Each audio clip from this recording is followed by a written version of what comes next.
আসসালামু আলাইকুম। হাসান আপনাকে যুক্ত করা আছে, বলেন আপনি। আসিফ ভাই কেমন আছেন? ভালো আছি, আশা করি আপনিও ভালো। বলেন তাহলে। আচ্ছা আসিফ ভাই, আমার একটা প্রশ্ন ছিল। তো ভাই, আমরা তো ছোটবেলা থেকেই জানি যে মোহাম্মদের চাচাতো ভাই ছিল আলী। কিন্তু আমি ভাই একটা হাদিস দেখলাম, এটা হলো সহিহ বুখারী ইসলামী ফাউন্ডেশন 428 নম্বর হাদিস। এখানে তো ভাই অন্য কথা বলা আছে। এখানে বলা হয়েছে যে নবী ফাতেমার ঘরে আসলেন এবং ফাতেমাকে জিজ্ঞেস করলেন যে তোমার চাচাতো ভাই কোথায়। কিন্তু ভাই আমরা তো জানি আলী নবীর চাচাতো ভাই ছিল, তাহলে ফাতেমা চাচাতো ভাই, এটা কেমন কথা? আচ্ছা, হ্যাঁ, ঠিক আছে। এই হাদিসটা আমরা অনেক আগে দেখিয়েছি। আমরা অনেকবার আলোচনা করেছি এই হাদিসটা নিয়ে। আ সংশয়.com এ আছে এটা। আ এটা আমাদেরও প্রশ্ন। আমরা ভাই বলতে পারি না। এটা কেন ফাতিমার কেমনে চাচাতো ভাই হইল আলী, সেটা তো ভাই আমরা জানি না ভাই। এবং আসিফ ভাই, ওটার যে ইংলিশ ট্রান্সলেট, ওইটাকে কিন্তু বলা আছে যে he asks that where is your cousin.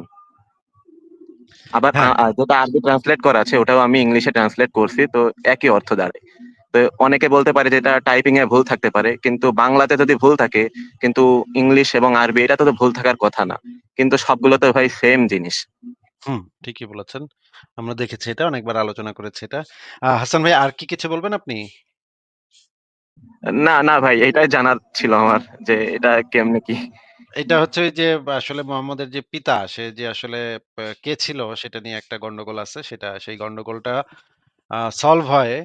Ali যদি ফাতিমার চাচাতো ভাই হয় তাইলে এই গন্ডগোলটা সলভ হয়। সলভ হয় কেমনে? সলভ হয় হচ্ছে গিয়ে আব্দুল মুত্তালিব যদি মুহাম্মদের পিতা হয়ে থাকে, তখন এই প্রবলেমটার সলভ হয়। হ্যাঁ?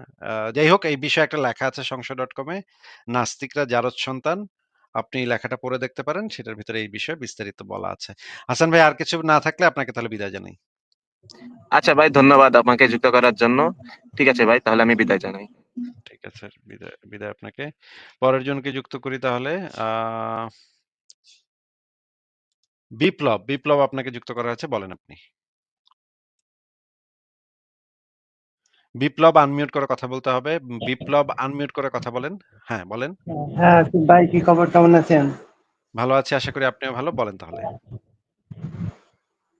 আমিও ভালো আছি। আমি জানতে চাচ্ছিলাম যে সবকিছুর তো শুরু আছে, শেষও আছে। আমি তো হিন্দু ধর্মে, হিন্দু সবকিছুর শুরু ধর্মের আছে, লোক। ভাই সবকিছুর শুরু আছে, শেষ আছে, এটা আপনি কিভাবে জানলেন? একটু যদি বলতেন। না, ছোটবেলা থেকে শুনে আসতেছি তাই বললাম।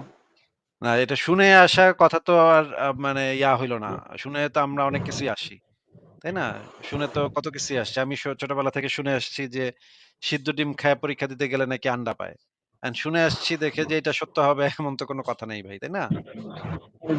তাহলে যার শুরু হয়েছে কিন্তু শেষ হয় নাই এমনটা কি সবকিছুর আছে? সবকিছুর যে শুরু হইছে, শেষ আ হব শেষ আছে, সবকিছুর শুরু এবং শেষ সবকিছু কি আপনি টেস্ট করে দেখতে পারছেন? না। সবকিছু তো আমরা টেস্ট করে দেখতে পারিনি ভাই। তাইলে তো এটা বলা যাচ্ছে না যে সবকিছুর শুরু এবং শেষ আছে। যেমন শক্তির কোনো শুরু বা শেষ নাই। হ্যাঁ? শক্তি হচ্ছে অবিনশ্বর। তাই না ভাই? হ্যাঁ। শক্তি শুধু এক মাধ্যম থেকে আরেক মাধ্যমে রূপান্তরিত হতে পারে। কিন্তু শক্তির কোনো বিনাশ হয় না। শক্তির কোনো সৃষ্টিও হয় না, বিনাশও হয় না। শক্তি শুধু এক মাধ্যম থেকে আরেক মাধ্যমে রূপান্তরিত হতে পারে। নাকি ভাই? অবশ্যই। তাহলে আপনি যে বললেন সবকিছুর শুরু আছে, শেষ আছে, এটা তো কথাটা সত্য হইল না, তাই না? আর সেই জন্যই তো কিছু শেখার জন্যই তো আপনার কাছে আসছি, এই যে একটা জিনিস শিখে গেলাম, এটাই তো। তাহলে আমরা কিছু আছে আ যেইগুলার মানে যেগুলা শুরু বা শেষ নাই, সেগুলা অবিনশ্বর। বর্তমান আমাদের জ্ঞান অনুসারে জ্ঞান অনুযায়ী সেগুলা এখনো আমরা এই জিনিসটা জানি না যে সবকিছুর শুরু আছে নাকি নাই। যদি আপনার কাছে সেই ইনফরমেশন থাকে, সেই মানে আ তথ্য প্রমাণ থাকে, তখন আপনি আমাদেরকে দেখাইলে আমরা যদি আপনার তথ্য প্রমাণ যদি সঠিক হয় তাহলে আপনার কথা আমরা মেনে নিব। কিন্তু এখন পর্যন্ত আমাদের কাছে যেই এভেইলেবল যেই তথ্য আছে, যে জ্ঞান আছে, তার সেই অনুসারে সবকিছুর শুরু আছে, শেষ আছে, এই কথাটা সঠিক না।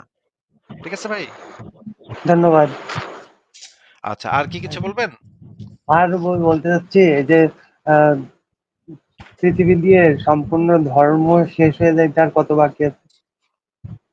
ধর্ম তো কোনো কখনো ধর্মই আসলে থাকবে না, মানে সম্পূর্ণভাবে শেষ হবে না। ধর- ধর্ম ক ধর্ম বলতে ধর্ম কি? কখ ধর্ম বলতে যেটা প্রচলিত ধর্ম, মানে মানুষের ধর্ম তো মানবিকতা এটা যেন থাকবে। কিন্তু ওই যে আমরা বাহ্যিক যে ধর্মটা পালন করি ওইটা কবে শেষ হয়ে যাবে? আচ্ছা, আমি যেটা মনে করি ধর্ম আসলে কখনোই মানুষের মধ্যে থেকে একেবারে নিশ্চিহ্ন হয়ে যাবে না। কারণ হচ্ছে ধর্ম হচ্ছে গিয়ে মানুষের ভয় এবং লোভের সাথে সম্পর্কিত।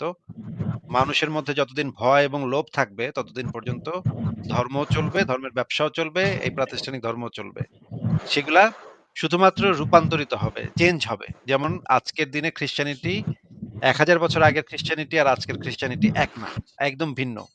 ১০০০ বছর আগে খ্রিস্টিয়ানিটি ছিল জঙ্গি ধর্ম। এখন সেটা একটা ভদ্র মানুষে পরিণত হয়ে গেছে। বিষহীন সাপে পরিণত হয়ে গেছে। ৫০০-৭০০ বছর আগে হিন্দু ধর্ম ছিল ভয়ংকর ধর্ম। এখন সেটা একদম বিষহীন সাপে পরিণত হয়ে গেছে। আ ইসলাম ধর্মটা এখন বিষাক্ত, কিন্তু আগামী ১০০ বছরের মধ্যে বা ৫০-৬০ বছরের মধ্যে এটা একটা বিষহীন সাপে পরিণত হবে। এটা খালি ফসফস করবে কিন্তু কোন ছোবল মারতে পারবে না। অলরেডি সেটার বা বা ইয়াটা শুরু হয়ে গেছে। কিন্তু এইগুলা মানে মানে দুর্বল হয়ে যাবে। এগুলা অনেক আ আ মা হালকা হয়ে যাবে। পরিবর্তন করে ফেলবে। নিজেদেরকে রূপান্তরিত করে ফেলবে। কিন্তু একেবারে নিশ্চিহ্ন হয়ে যাবে সেটা বলা যাচ্ছে না ভাই। একেবারে কোন ধর্মই আসলে কখনো নিশ্চিহ্ন হয় না। এগুলা নিশ্চিহ্ন হতে হয়তো অনেক বছর সময় লাগতে পারে। কিন্তু আমি নিশ্চিত না যে একেবারে নিশ্চিহ্ন হয়ে যাবে কিনা সেই বিষয়ে আমি নিশ্চিত না। আমার কাছে যেটা মনে হয় সেটা রূপ পরিবর্তন করে। হ্যাঁ? ধর্ম শুধু মানে সময়ের সাথে যুগের সাথে রূপ পরিবর্তন করে। আ বিপ্লব ভাই, আর যদি কোন প্রশ্ন না থাকে তাহলে বিদায় জানাই আপনাকে। নাই, আমার আর কোনো প্রশ্ন নাই। ধন্যবাদ। ঠিক আছে ভাই, ভালো থাকেন। আপনার জন্য শুভকামনা। আ পরে আবার নিশ্চয়ই কথা হবে। পরের জন